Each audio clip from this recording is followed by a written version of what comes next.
Good evening, everyone. I'm Sabi Dalu. I'm co-convener of Stand Up to Racism, and welcome to today's event. Thank you for joining us, marking Holocaust Memorial Day, remembering the horror of the Nazi Holocaust and pledging in unity, never again.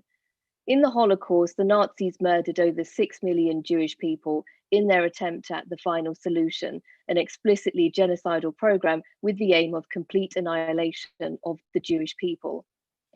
Millions of others were killed, including Roma, LGBT, Black people, socialists, communists, disabled people, and religious minorities.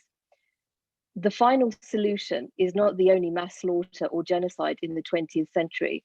However, the Holocaust is unique. Mass murder was organized on an industrial scale using industrial technologies. At this evening's event, we remember the millions who perished in the Holocaust and honor the work of those who survived.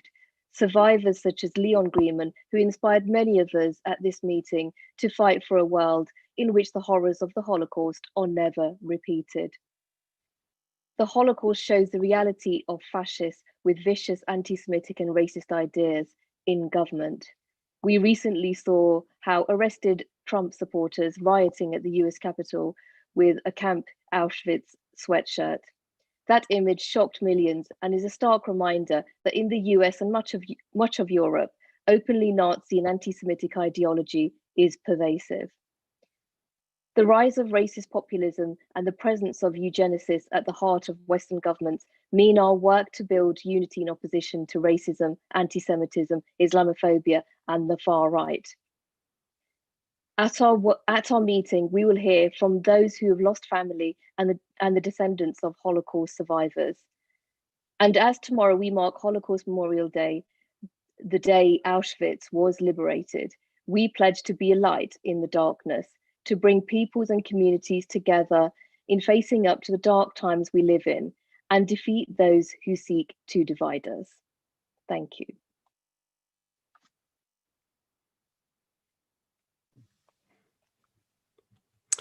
Thanks very much, Sabi. The most poignant experience of my life occurred 50 years after the liberation of Auschwitz, when I was among a group of people that accompanied the then 84-year-old Leon Greenman, who Sabi has mentioned, on his return to Auschwitz. He really was an inspiration.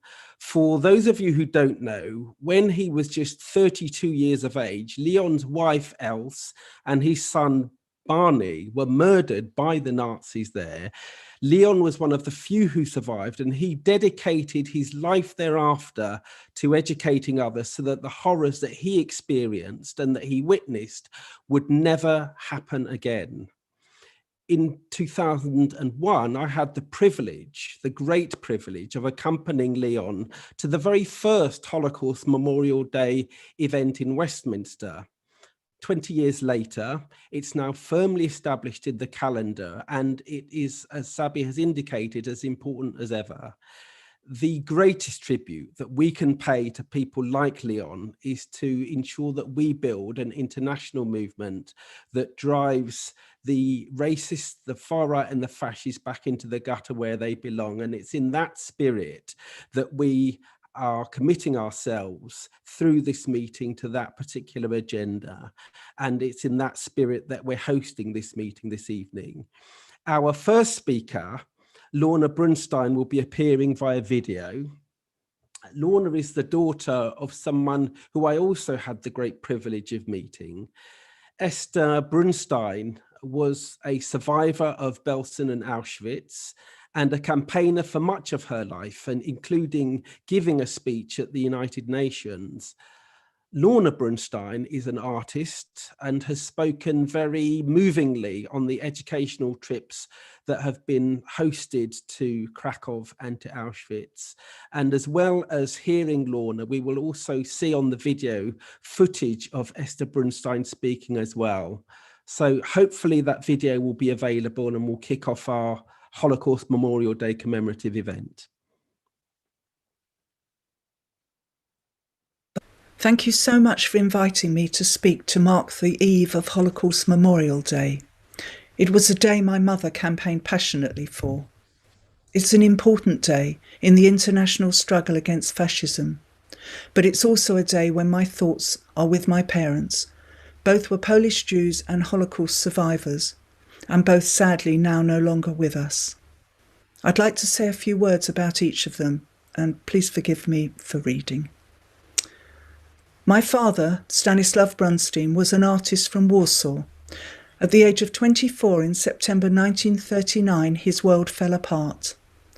As the Nazis invaded Poland, he escaped east to Białystok, leaving his elderly parents, my grandparents, behind. The story goes that my grandfather bribed a ferryman to take my father across the river to the Soviet sector. There he worked for a time in the Yiddish theatre, but he was picked up by the Soviet secret police and eventually sent to Vorkuta slave labour camp in the Gulag, deep in the Siberian Arctic. After the breakdown of the Hitler-Stalin Pact in 1941, the Soviet Union joined the war against the Nazis. Political prisoners were released, including my dad, and he travelled south, joining up with the Free Polish Army, serving in Persia, Iraq, Egypt and Palestine, ending the war at the Battle of Monte Cassino in Italy, where he then stayed for a couple of years. Searching for a cousin he never found, my father came to London's East End and got a job as a scenic designer for the Yiddish theatre.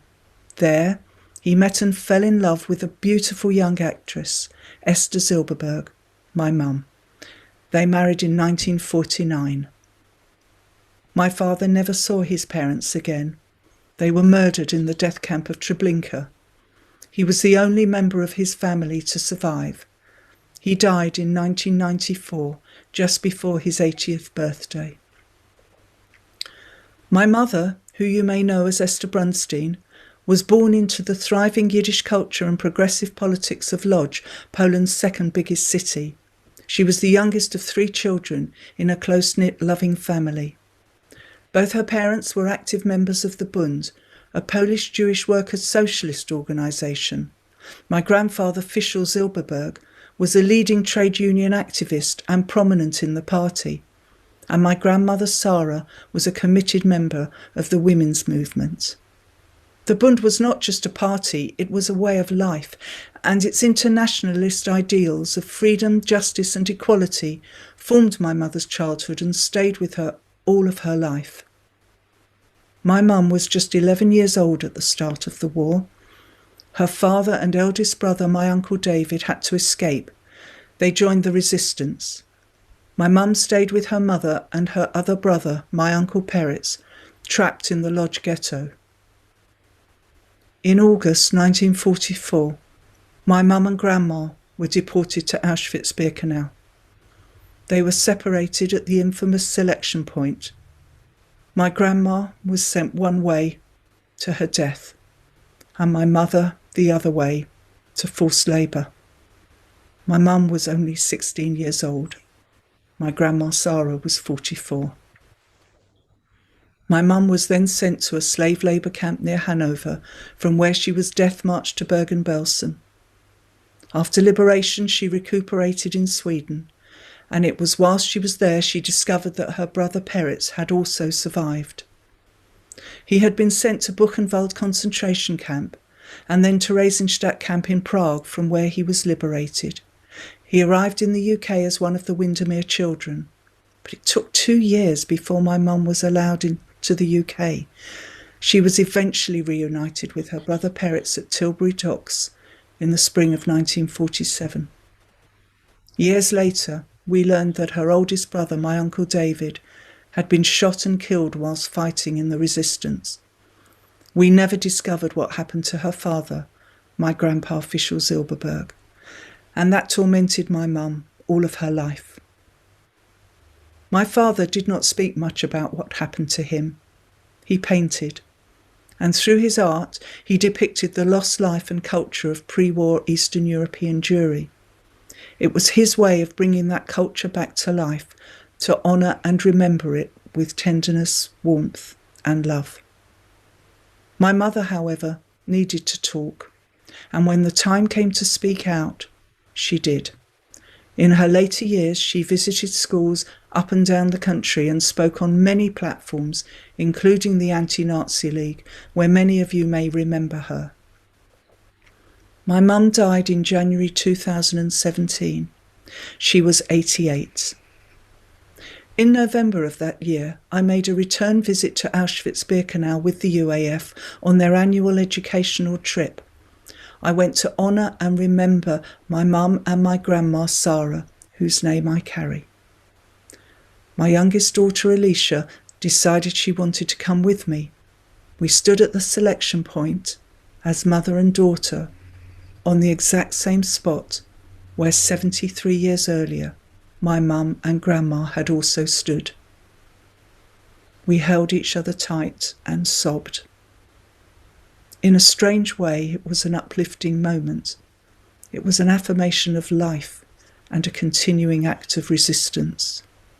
We had chosen to go. My mother and grandma had no choice.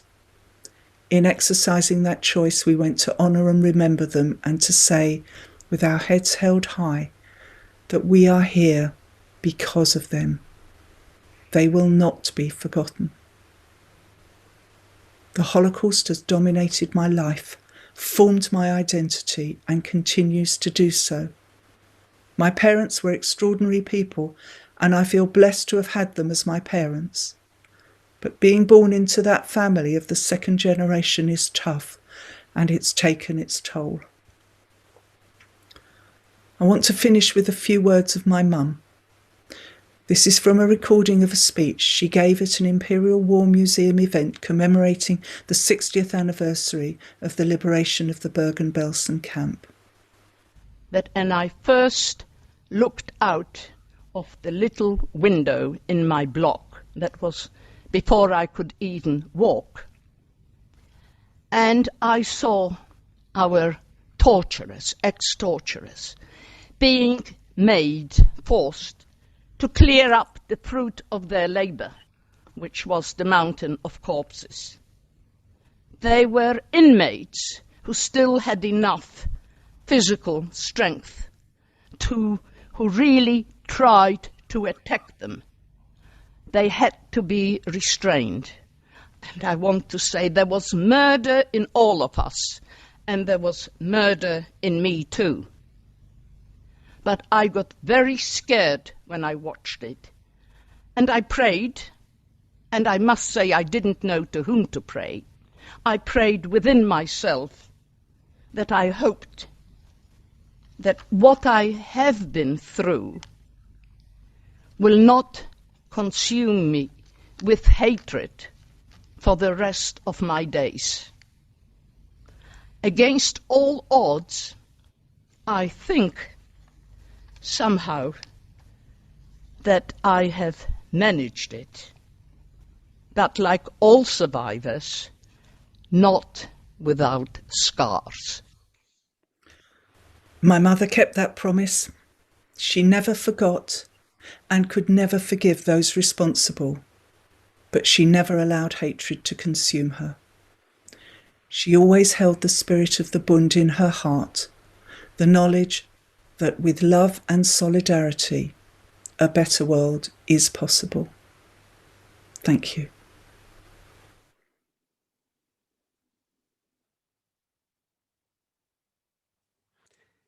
Beautiful, poignant words there from Lorna.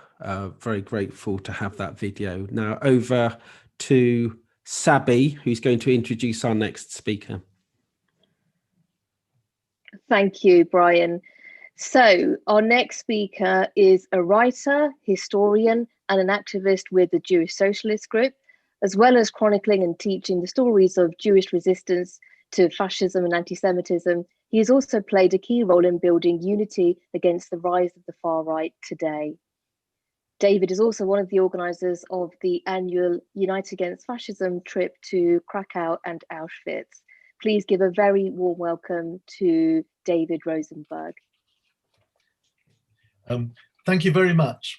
I'm honoured to be on this platform that marks the anniversary of the liberation of Auschwitz. I'm very pleased to follow Lorna, as I remember her parents very well, having first met Esther in the mid-1980s. Auschwitz was the most extensive of 6 death camps that the Nazis constructed, all of them in Poland, where the victims were industrially slaughtered in gas chambers designed by educated architects and engineers in a process organized and recorded by skilled administrators. Private companies made handsome profits supplying materials for death factories. The Holocaust happened in the context of modernity and capitalism. But to learn more from it, we must recognize that Auschwitz and other death camps were the very end of the process. And that process began in Nazi Germany several years earlier with labeling, discrimination, exclusion, scapegoating, dehumanization, and brutalization of particular communities, especially the Jews, but also Roma and Sinti gypsies and disabled people. That ideology, though, was not confined to Nazi Germany. In February 1935, years before Hitler advocated the Endlösung, the final solution, one fascist wrote, "The most certain and permanent way of disposing of the Jews would be to exterminate them by some humane method, such as the lethal chamber." His name was Arnold Lees, a retired veterinary surgeon who had worked in Lincolnshire in the 1920s and served as a local councillor for a fringe fascist party. By the mid-1930s, Lees lived in Surrey and headed a small, virulently anti-Semitic group called the Imperial Fascist League. Jews were transported to Auschwitz from more than 20 countries. In many of them, the Nazis were helped by homegrown collaborators. Had they occupied Britain, they would have found collaborators here too. Lees and his comrades, as well as members of Mosley's much larger British Union of Fascists, would have happily assisted them. The entity that we call Auschwitz actually had 3 different components. Auschwitz I was a prison and concentration camp for Polish political prisoners, trade unionists, gays, Soviet prisoners of war, where many died from starvation and brutal treatment. A second camp, Monowitz, consisted of slave labor factories. The third component was the killing center at Birkenau, 2 kilometers from Auschwitz I. It was dedicated only to killing and reserved principally for Jews and gypsies. Around 1 million Jews and 21,000 gypsies were exterminated there in 4 gas chambers. Auschwitz I is now a museum. It has horrendous displays with chilling documentation that offer irrefutable proof of what happened and how for anyone inclined to take notice of Holocaust deniers. But it is a large annotated map there that always shocks me. It shows how far the inmates were transported from their homes. One long line on the map stretches to Norway, where in November 1942, hundreds of Jews were rounded up to be transported 1,600 kilometers to Auschwitz. One of the ships that transported some Norwegian Jews on the first part of their journey was damaged and captured by British forces in 1945. It was repurposed and it was renamed the Empire Windrush. In 1948, that same ship brought hundreds of Jamaicans to Britain, who have helped make Britain a more culturally rich, multi-ethnic society, despite institutional racism and the attempts by generations of racists to demean, marginalize, and oppress minority cultures and deny the horrors of empire and colonialism. By chance, the history of that ship has entangled the fates of Blacks and Jews. Auschwitz-Birkenau entangled the fates of Jews with Roma and Sinti gypsies. In 2021, Jews who are conscious of our history should actively embrace these entanglements of fate and not leave things to chance. But that is not just down to us. All anti-racists, all anti-fascists should work for unity between the persecuted, oppressed, discriminated against, exploited, and marginalized. In the dismal last 12 months, Jewish solidarity with Black Lives Matter in America and also here has been one of the few bright spots. In terms of solidarity, the words of a Polish Jewish Marxist, Isaac Deutscher, who came to London in April 1939 as a correspondent on a Polish Jewish newspaper, and lost so many family and friends he never saw again rings so true for me. A year before he died, he wrote, "What then makes a Jew? Religion, I'm an atheist. Jewish nationalism, I'm an internationalist. In neither sense am I therefore a Jew. I am, however, a Jew by force of my unconditional solidarity with the persecuted and exterminated." Deutsche wrote with great sadness of what was almost entirely lost. Not only people, but an overwhelmingly working class Yiddish culture and civilization, music, poetry, theatre, literature, art, humour that developed over centuries. 90% of Poland's 3.3 million Jews were wiped out by the Nazis. Jews had comprised 10% of Poland's population and 25% of their trade unionists.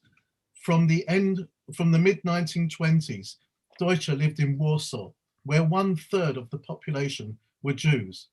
It was later the site of the most astonishing act of anti-Nazi resistance, cultural, political, spiritual, physical, culminating in the Warsaw Ghetto Uprising in April 1943, when a united fighting force of a few hundred Jews waged a 3-week-long guerrilla campaign against the most powerful army in Europe.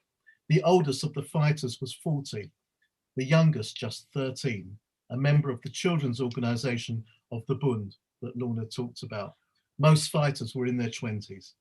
I want to end by returning to 2021 and explaining how a key demand from the Black Lives Matter movement could help us understand and act on the meaning of the Holocaust. That demand is to start decolonizing education by asking the right questions about slavery, empire, colonialism. It's also time to decolonize Britain's Holocaust history in school and ask the right questions, like, why was Britain so reluctant to take refugees from Nazism in the 1930s, despite receiving 600,000 asylum applications? Why did Britain's civil servants and politicians refuse to believe credible information about extermination of Jews in Poland as it was happening, and ignore demands to take exceptional action, such as bombing the railway lines and that transported Jews to death camps? Why, after the war, did Britain's immigration policy favour refugees from Eastern Europe that included former members of Waffen-SS and Nazi police units over non-whites and Holocaust survivors languishing in DP camps? It's time for answers. And I just want to show you at the end my badge. It's an old one which I've resurrected for tonight, and it says, "Smash fascism before fascism smashes you." Solidarity.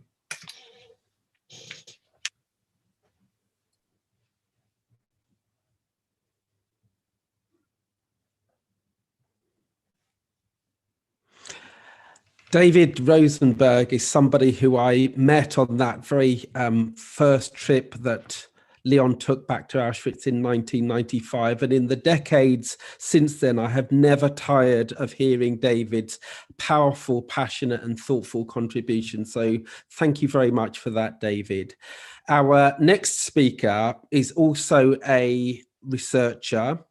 Professor Ruth Levitas is a longtime anti-fascist herself, and she's also the daughter of the veteran of Cable Street, Max Levitas, another great fighter and activist who died just a few years ago at the age of, I believe, 105. Ruth, it's great to have you with us, and we're looking forward to hearing what you have to say. Ruth. Thank you. And I'm very honoured to be invited to speak at this event on the eve of Holocaust Memorial Day. And I'm aware that the invitation is in part a tribute to my late uncle, Max Levitas, who died in 2018, aged 103, and his lifelong commitment to combating racism and fascism. Max was arrested in 1934, aged 19, for painting anti-fascist slogans on the plinth of Nelson's column in Trafalgar Square. And in 1936, he was, together with my father Maury, present at the Battle of Cable Street. Maury went on to fight fascism in Spain with the International Brigades, while Max continued to fight racism in the East End of London for another 80 years. And he gave his last public speech in October 2016, aged 101, at the 80th anniversary of Cable Street. Now, we remember on this day all the Jewish and non-Jewish victims of the Holocaust, as well as victims of other atrocities and genocides before and since. But at this distance from the Shoah, and with fewer and fewer survivors among us to bear direct witness, the sheer scale of human suffering and destruction can make it easy for it to merge into generality and abstraction, and for us to lose sight of individual victims. But Max's unwavering political commitment was the product of his own family's experiences.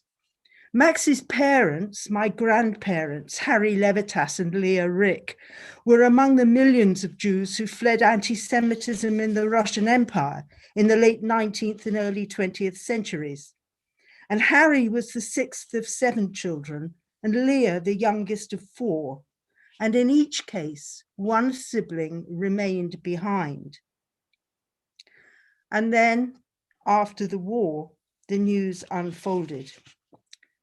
Max's younger brother, my uncle Sol, was present at the liberation of Bergen-Belsen. And the fate of those relatives remaining in Lithuania and Latvia was also revealed. And Max was witness to his parents' terrible grief. And it has been my practice in recent years to name the relatives who perished. In Riga in 1941, where for 5 days the National Guard was allowed to run amok, my grandmother, Leah Rick's sister, Rachel Elke Rick-Schmagen, aged 63, my great aunt, Rachel's sons, Moshe, aged 39, and Asher, aged 37. Moshe's wife, Xenia, aged 38, and their children, Maya, aged about 3, and Bela, aged about 1. Asher's wife, Masha, and their son, Mordecai, aged about 4. Eti, wife of Rachel's son, Sholem, and their 2 daughters, Tsila and Miriam, aged about 11 and 9. In Akmean, where Jews were locked into the synagogue and burned, my grandfather Harry's younger sister, Sarah, together with her family, whose names and ages I do not know. And in occupied Paris in 1944, my grandfather's brother, Elia Leib Levitets. And naming them is an act of remembrance. And I remember too that Harry and Leah and their other brothers and sisters and their families survived because they were in Ireland, Britain, and America, and that it behoves us, therefore, to offer the same welcome to today's refugees. For remembrance must also be a call to vigilance against the racisms and persecutions of our own time in the world. And anti-Semitism is rising in Europe, the real threat being from the far right, not those who seek justice for Palestinians. It is virulent among white supremacists in America, including those invading the Capitol on 6th of January. And Sabi has already mentioned the person or persons wearing T-shirts saying, "Camp Auschwitz, work brings freedom." And also members of the Trump-supporting Proud Boys have worn shirts bearing the letters 6MWE. 6 million was not enough. Besides anti-Semitism, Islamophobia is an ever-present threat in Europe, and we should remember the detention of over 1 million Uyghur Muslims in China, as well as the displacement and murder of thousands of Rohingya Muslims in Myanmar in recent years.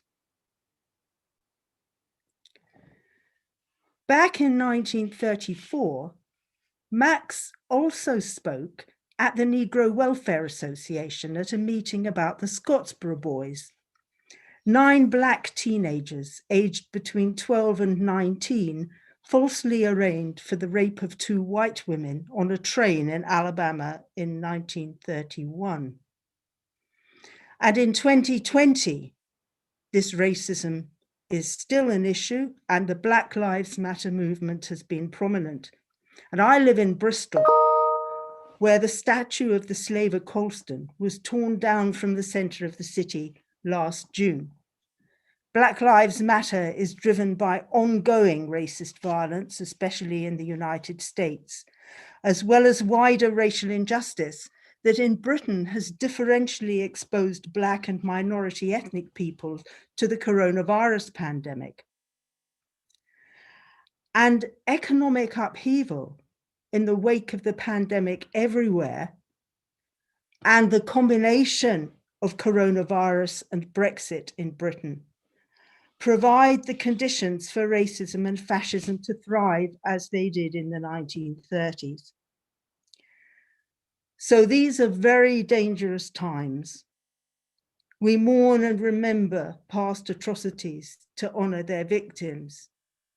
But to say never again must be not a pious hope, but a very real commitment to counter racism and fascism whenever, wherever, and in whatever guise they rise.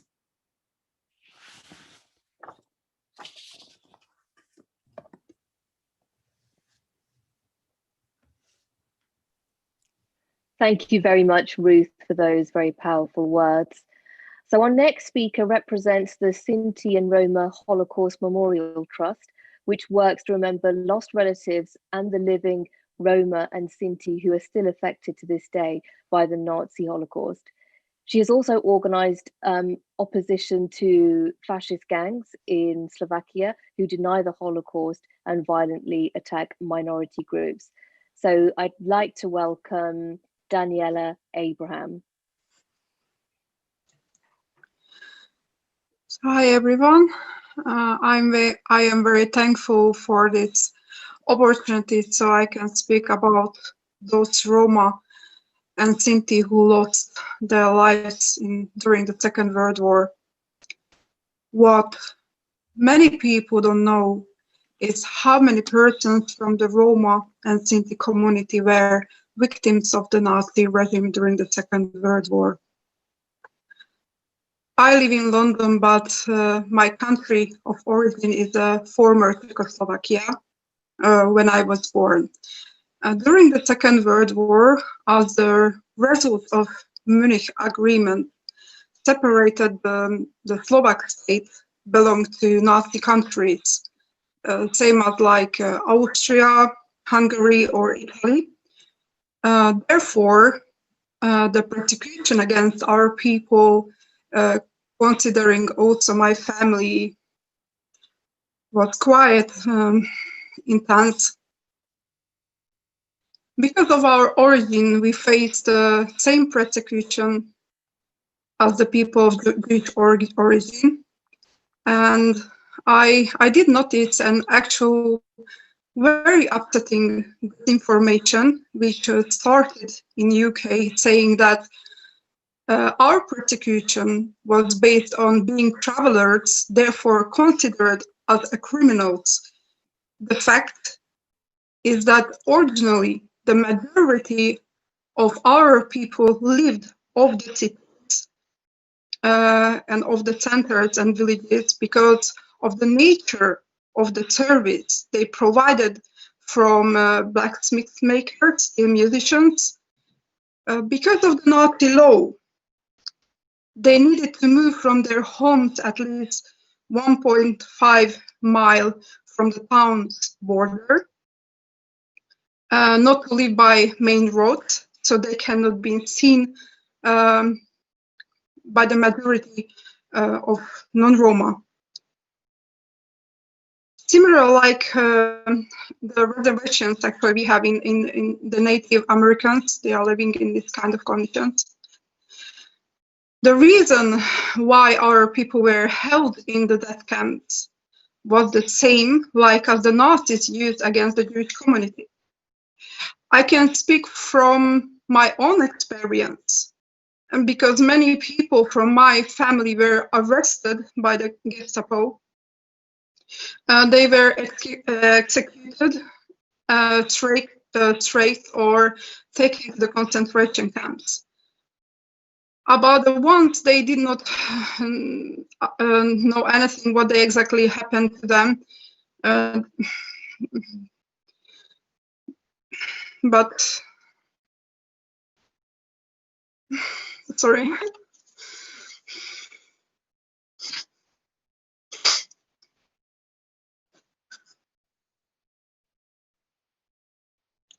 I'm really sorry.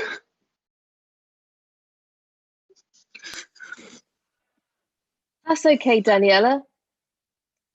My great-grandfather, he was one of the very lucky ones who escaped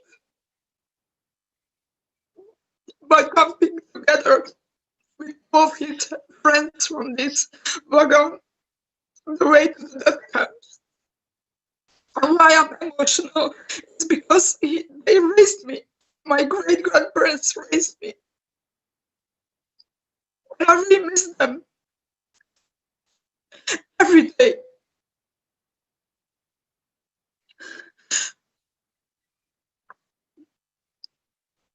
And my great-grandfather still suffered very much till the end of the war. Much more sad are the cases of the fate of my family members, which did not return. And they were all good people. All of them.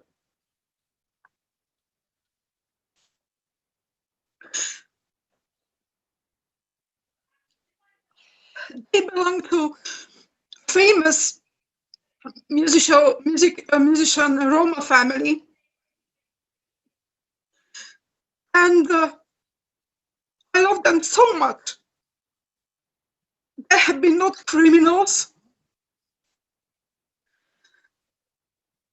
And I think I can be proud of them. The Hitler era ended, but the Nazi hatred still survives, especially nowadays when the racial attacks are still increasing. This should be never underestimated. And my goal and our goal is educating the public about the history of the Roma Holocaust and also about the current situation of the Roma during this COVID crisis, when our people, Roma people in UK and in Europe, are targeted by mostly neo-Nazis and misusing the restrictions and still high numbers. I would like to ask for the help from the British government and the MPs who are following me now and who are willing to help us.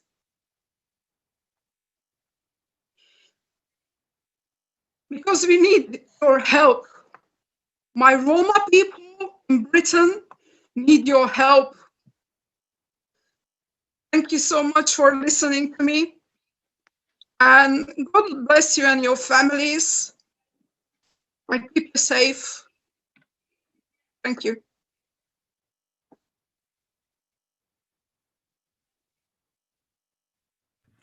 Daniela, thank you so much for clearly an incredibly heartfelt and passionate contribution. And certainly people in Stand Up to Racism groups up and down the country will pledge our support for your cause. And I'm sure that your relatives will be incredibly proud of the work that you're doing to highlight their plight and to fight for a better world. So thank you so much for that contribution.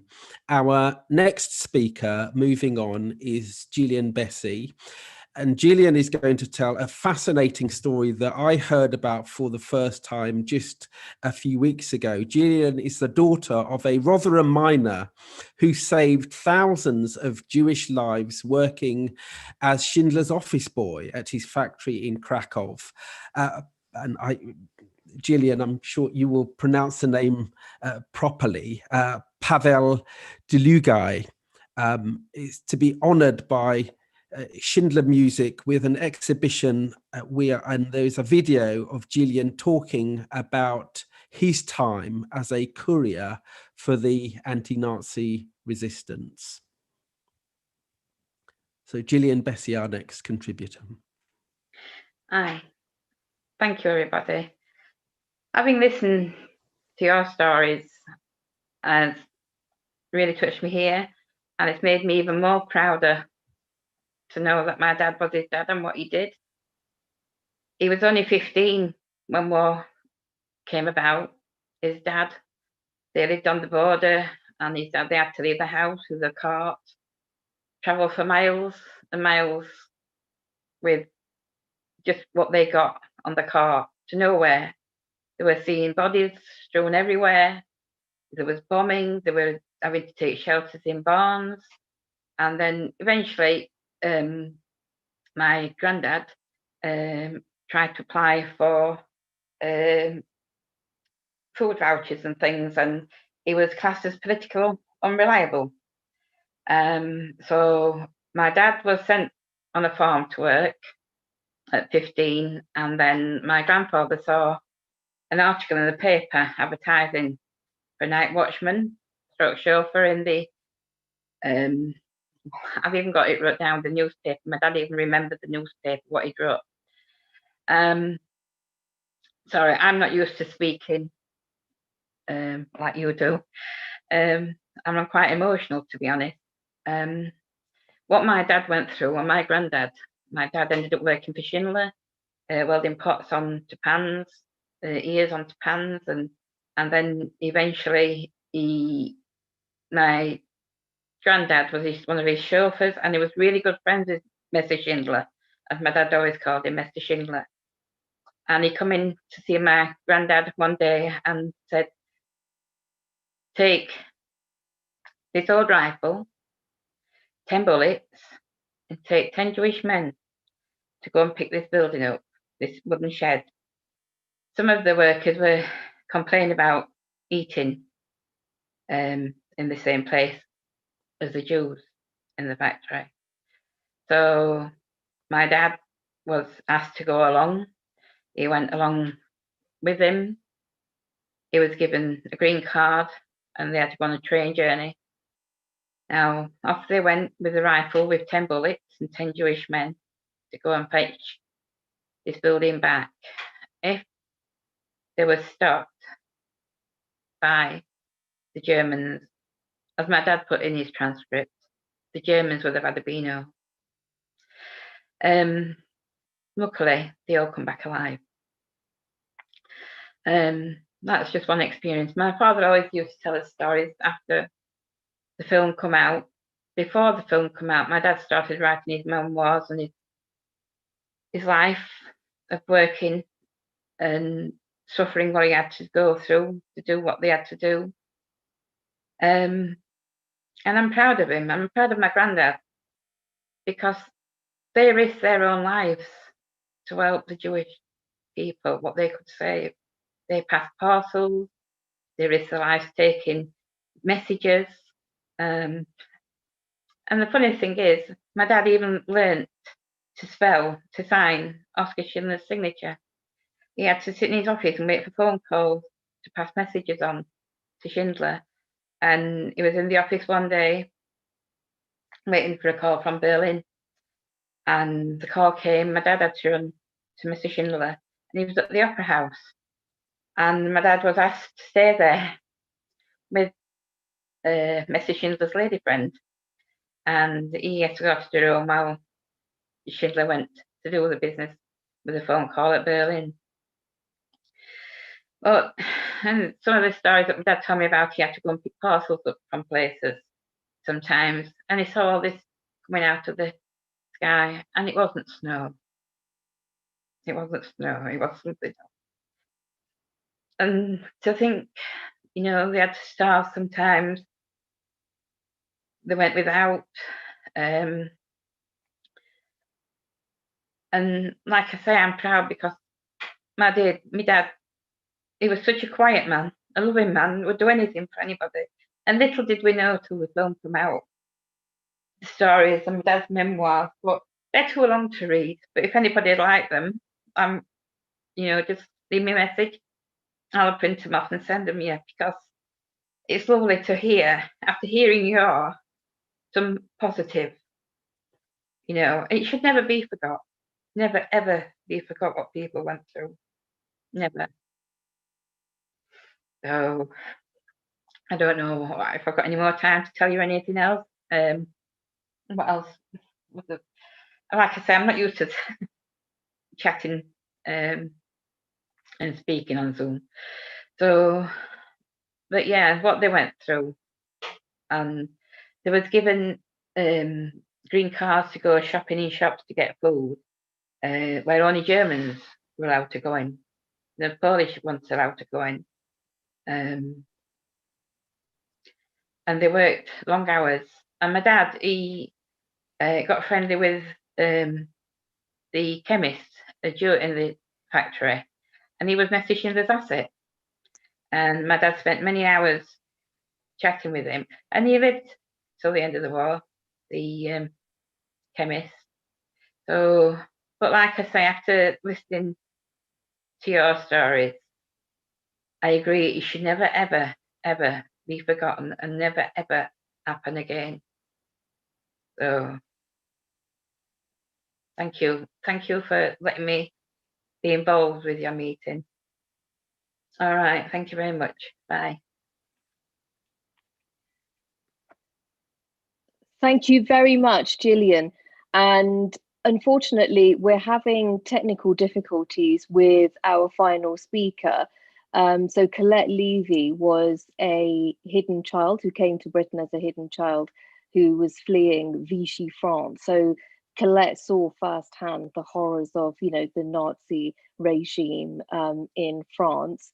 But unfortunately, we're having technical difficulties, so we're unable to connect with Colette, which is a great shame, because I think she's one of the few people alive who is here to tell their story. But obviously, today's been a really moving and powerful event, and we've heard, you know, relatives of those who experienced the horrors of the Nazi Holocaust and anti-Semitism and fascism firsthand. So I'd like to thank all of our speakers who have taken the time out to join us today, and a special thank you to Daniela Abraham, who managed to give a very powerful and moving speech.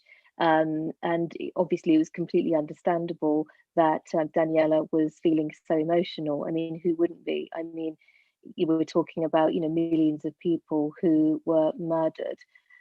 So that's very understandable. So thank you to all of our speakers. And I think that what our speakers have shown today is how important it is for us to fight and campaign against fascism, the far right, and all forms of racism today, because exactly as Ruth Levitas said, never again means that we have to actively campaign against racism, the far right, and fascism today.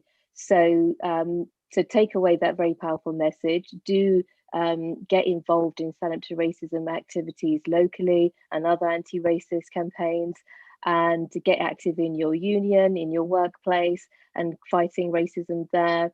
And please do join Stand Up to Racism if you're not already a member, and take out a monthly standing order. You can become a member for as little as £2 a month. If you can afford to give more, that would be great. But joining us means that you're connected to our members and you're more actively engaged in the organisation. So on that note, I just want to thank all of our speakers once again, and thank you to all of our audience for tuning in. And just wanted to remind you all that Holocaust Memorial Day is tomorrow, and it's marking the liberation of Auschwitz. So do make sure that you spread the word on social media and your websites and networks and so on, and remind everyone about the importance of marking Holocaust Memorial Day. So thank you, everyone.